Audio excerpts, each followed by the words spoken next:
We is back once again with another reaction video, bro. I'm gonna keep these reactions going for today, man, because I gotta get these videos out for you guys, man.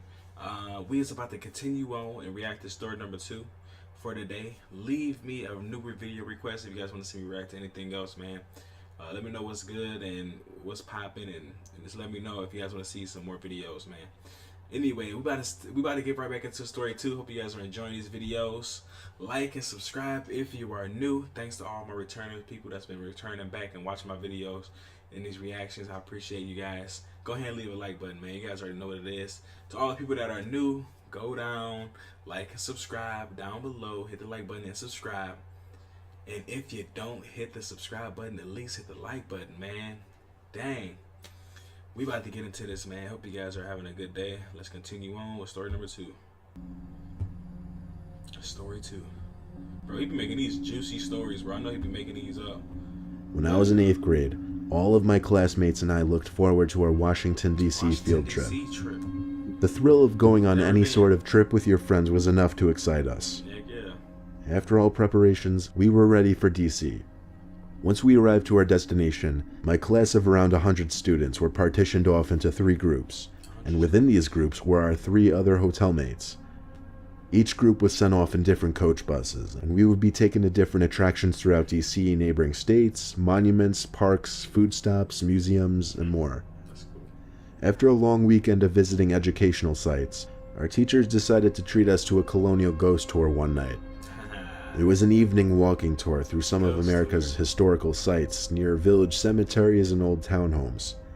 I don't remember exactly which city we were in, but I remember the guides telling us that many of the empty homes were preserved due to their historical significance. I've always been scared of most things related to ghosts and such, but I was positive that nothing would happen in our ghost tour. We split off into smaller groups of around 10 members each, and were instructed to carry around a camera if we wished. The guide kept telling us not to expect much from the tour, that there would most likely be nothing supernatural during the course of the evening. As we wandered from colonial home to cemetery plot to colonial home, I just took interest in the histories that the guides would share of each home.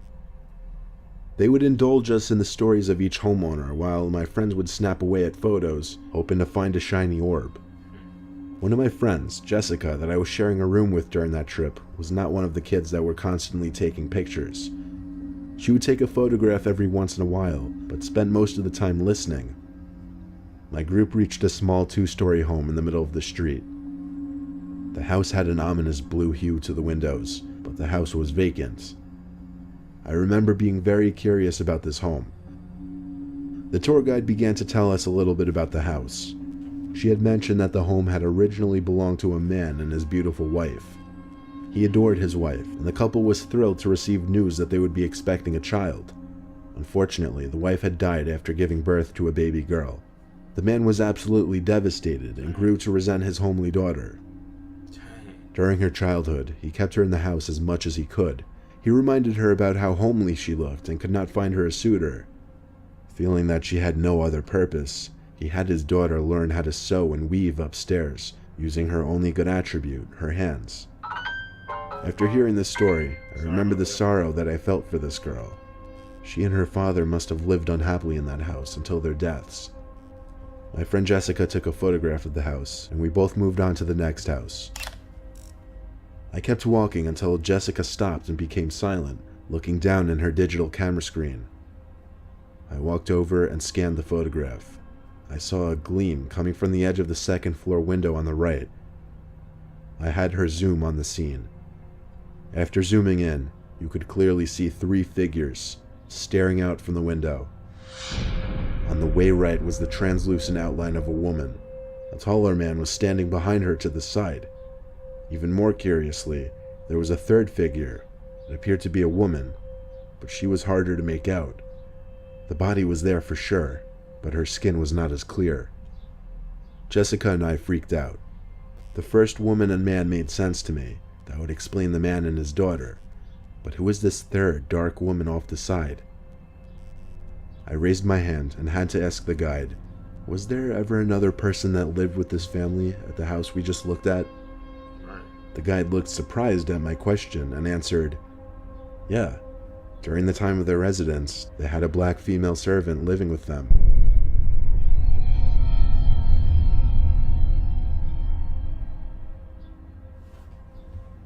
So that still don't explain.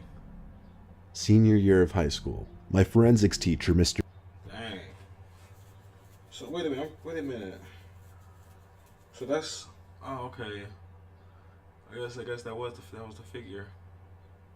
Was the servant. That's crazy. Let me know what y'all thought of that story. Did y'all like that story? And let me know what's your favorite story out of all of these. Still the first one was so far the best one. We're gonna see what's gonna happen on the story number 3, man. I'm gonna cut this video right here. I'm gonna come back and react to the third one. So come back, watch me react to that one, and let's see what the heck's gonna happen, man. Like and subscribe if you're new, and if you don't subscribe to the channel, at least hit the like button, man. Dang. I'm gonna catch y'all in the next one, bro. Let's get it.